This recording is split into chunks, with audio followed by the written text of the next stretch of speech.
오늘의 10분 말씀. 잠언 20장 16절부터 30절입니다. 22절 한 절 읽도록 하겠습니다.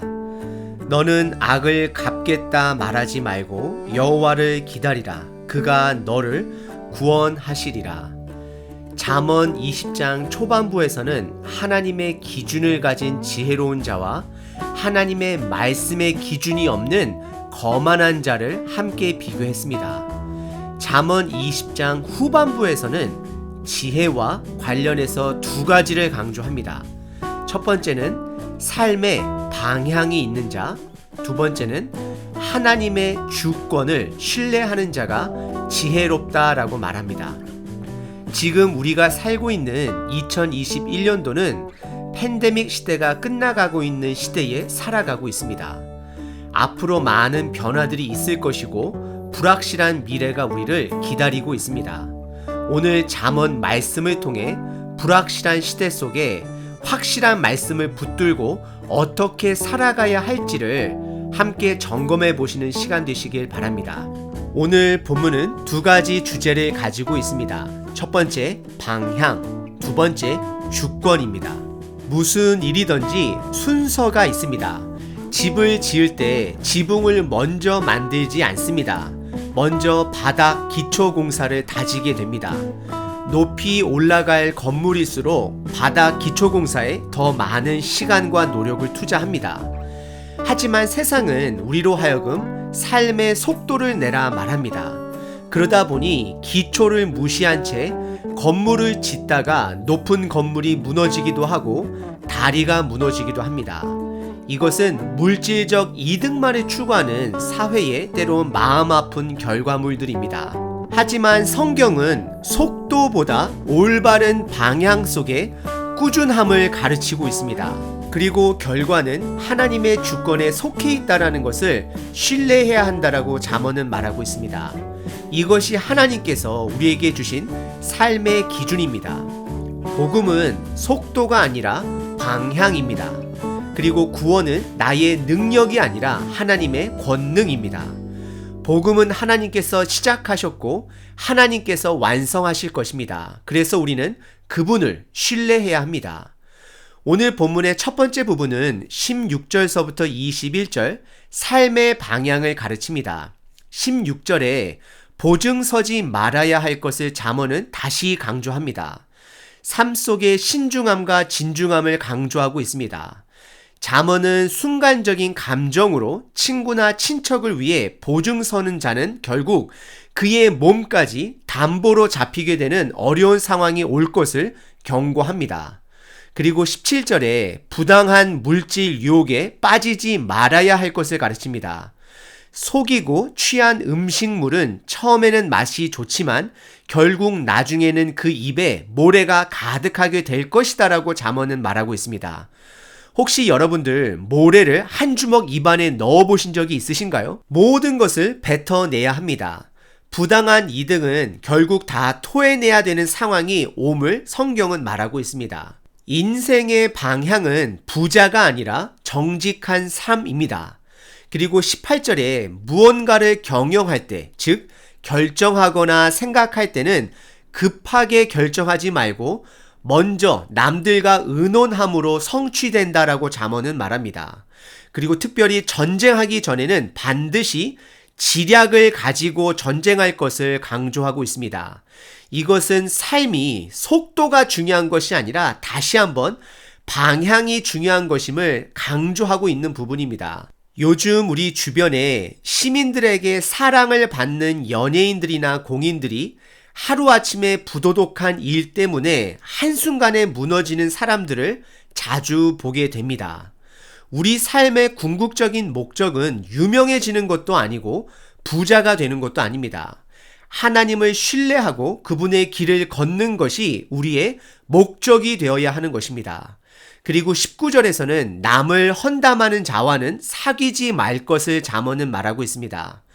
지금 우리 시대는 SNS를 통해 가볍게 남을 헌담하기도 하고 함께 동조하기도 합니다. 우리는 이런 급진적인 문화 속에 동조하기보다는 상황을 조금 더 지켜볼 수 있는 자기 표현의 통제력을 가져야 합니다. 그리고 20절에 본인의 부모를 저주하는 자녀는 심판이 있을 것을 잠언은 단호하게 말합니다. 그 이유는 부모를 저주하는 자는 하나님을 저주하는 자이기 때문입니다. 부모와 자녀는 서로 선택이 아닌 하나님께서 묶어주신 가족입니다. 이것을 저주하고 부정하는 것은 하나님 권위에 도전하는 자들입니다. 때로는 부모를 원망할 수도 있습니다. 하지만 자녀로서 우리가 부모에 대해 모르는 부분이 있을 수 있다라는 겸손함은 항상 가지고 있어야 합니다. 그리고 부모를 이해하려고 하는 마음을 절대로 포기해서는 안 되는 것입니다. 그리고 21절에 젊은 나이에 부모로부터 받은 큰 유산은 복이 될 수 없다라고 잠언은 말합니다. 물질 자체가 중요한 것이 아니라 물질을 관리할 수 있는 자가 먼저 되어야 하는 것입니다. 저와 여러분들은 지금 하나님께서 나에게 이미 맡겨주신 재물을 먼저 잘 관리해야 하는 것입니다. 물질은 내가 관리할 수 있을 때 축복이 되는 것이고 내가 관리하지 못하게 되면 저주가 되기도 합니다. 잠언은 첫 번째 부분에서 삶의 방향을 강조했습니다. 우리는 내가 가고 있는 길이 올바른 방향인지를 먼저 점검해 보셔야 합니다.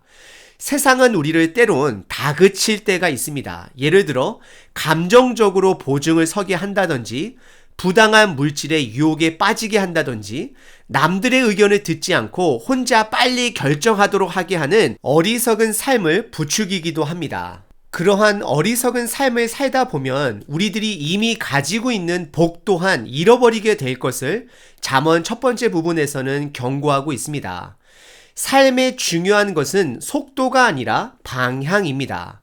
오늘 나의 하루의 삶의 방향을 점검해 보시길 바랍니다. 하루하루 나의 삶의 방향이 모여 나의 인생이 됨을 기억하셔야 합니다.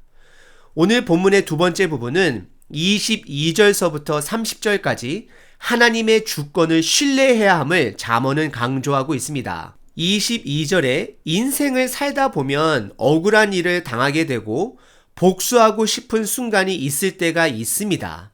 하지만 잠언은 그 악을 갚겠다 하지 말고 하나님의 심판을 기다리라 라고 말합니다. 이것은 내가 부당한 일을 당했을 때 아무것도 하지 말라는 뜻은 아닙니다. 내 인생에 복수를 위해 모든 것을 걸지 말라라는 것입니다. 악한 자가 있으면 법으로 그리고 공정한 방법으로 심판해야 하는 것입니다. 하지만 내 삶 전체가 그 복수를 위해 매달린다라는 것은 어리석은 짓입니다. 내가 하나님의 주권을 신뢰할 때 나에게 벌어진 악한 일에 매이지 않고 내 하루의 삶을 살아갈 수 있는 것입니다. 그래서 23절에서는 하나님의 공의를 강조하고 있습니다. 하나님은 한결같지 않은 저울추를 미워하시는 분이시고 잘못된 것은 분명히 바로 잡으실 것입니다. 우리는 이 부분을 신뢰해야 합니다. 그리고 24절은 사람이 걸을지라도 그 길은 하나님께서 인도하는 것이고 사람은 그 길을 어디로 가는지 알지 못한다 말합니다. 이것은 다시 한번 우리가 하나님의 주권을 신뢰해야 함을 강조하고 있는 것입니다. 그리고 25절은 다시 한번 삶에 진중해야 함을 말하고 있습니다. 함부로 순간적인 판단으로 내가 맞다고 판단해서 하나님의 이름을 걸고 맹세한다든지 어떤 조건을 걸고 하나님 앞에 맹세하는 행위는 조심해야 할 것을 강조하는 것입니다. 우리는 어떤 행동을 하기 전에 신중히 생각해야 함을 잠언은 강조하고 있습니다. 그리고 26절과 27절은 하나님의 주권을 다시 한번 강조하게 되는데요. 26절에 지혜로운 왕은 악인들을 키질하며 타작하는 바퀴를 그들 위에 둔다라고 말합니다. 이것은 하나님께서 악인들을 심판할 것을 말하는 것이고 27절에서는 하나님은 사람의 깊은 마음을 볼 수 있는 분이다라고 말하고 있습니다. 하나님의 주권을 강조하고 있습니다. 그리고 더 나아가서 28절에 왕이 본인의 자리를 지키게 하는 것은 본인이 가지고 있는 군대나 무기가 아니라 남을 배려하는 신실한 사랑이다 라고 잠언은 말하고 있습니다. 이것은 하나님의 주권을 신뢰하고 남들에게 신실한 사랑을 베풀어야 함을 가르치고 있습니다. 그리고 29절에 젊은 자들에게 있어 그들의 영광은 힘이 있지만 늙은 자의 아름다움은 그들의 백발이다라고 말합니다. 이것은 공동체 안의 지혜를 말하는 것입니다. 하나님을 신뢰하는 공동체 안에는 젊은 자도 늙은 자도 모두 하나님의 영광이 될 수 있음을 말하고 있습니다. 하지만 한 가지 안타까운 점은 지금 우리가 사는 시대는 젊은 자도 늙은 자도 모두가 다 젊어지려고만 하는데 혈안이 되어 있습니다. 우리는 나이가 들어가고 몸이 늙어가는 아름다움을 받아들여야 합니다. 우리는 나이가 들수록 하나님 말씀을 통해 지혜를 쌓아갑니다. 그 안에 아름다움이 있는 것입니다. 젊은 자는 젊었을 때에 어르신들의 지혜를 들어야 합니다. 그리고 나이를 계속해서 드시는 분들은, 나이가 많아지시는 분들은 이 시대 가운데 젊은 사람들을 향하여 꼰대 역할이 아닌 젊은 자들이 능력을 마음껏 발휘할 수 있도록 그들을 세워줘야 하는 것입니다. 여러분들 기억하시길 바랍니다. 먼저 된 세대, 나이 있는 세대분들에게는 책임감이 있습니다. 다음 세대를 말씀 안에서 훈육하고 가르칠 책임이 있습니다. 그리고 다음 세대는 그 다음 세대에게 하나님의 말씀을 가르쳐야 할 책임이 있는 것입니다. 젊은 세대나 나이 든 세대나 하나님께 영광 올려드리기 위해서는 하나님의 주권을 신뢰해야지만이 가능한 것입니다. 그리고 30절은 젊은이들의 악을 바로잡기 위해 체벌을 사용하는 것은 지혜롭다라고 잠언은 말합니다. 하지만 이것을 지금 문화에 그대로 적용하기에는 여러 가지 문화적 충돌이 있습니다. 예전에는 부모가 자녀에게 매를 댈 때가 있었습니다. 분명히 선한 마음으로 매를 대는 부모들도 있었고 반대로 자녀를 학대하는 악한 부모도 있었습니다. 지금 이 시대는 자녀에게 또는 학생들에게 매를 대어서는 안 되는 시대입니다. 하지만 분명한 것은 이제는 체벌이 아닌 지혜로운 훈육이 필요한 시대입니다. 혹시 이 시대에 부모의 5가지 훈육 방법을 배우길 원하시는 부모님들이 계시다면 2021년도 올 한 해 안에 저에게 연락을 주시면 매주 30분씩 3번을 만나 함께 부모의 5가지 훈육 방법을 나누도록 하겠습니다. 제 이메일은 아래에 남기도록 하겠습니다. 오늘 본문은 우리에게 2가지를 강조했습니다. 첫 번째는 삶의 속도보다 방향이 중요함을 말하고 있습니다. 그리고 2번째는 하나님의 주권을 신뢰해야 함을 말하고 있습니다.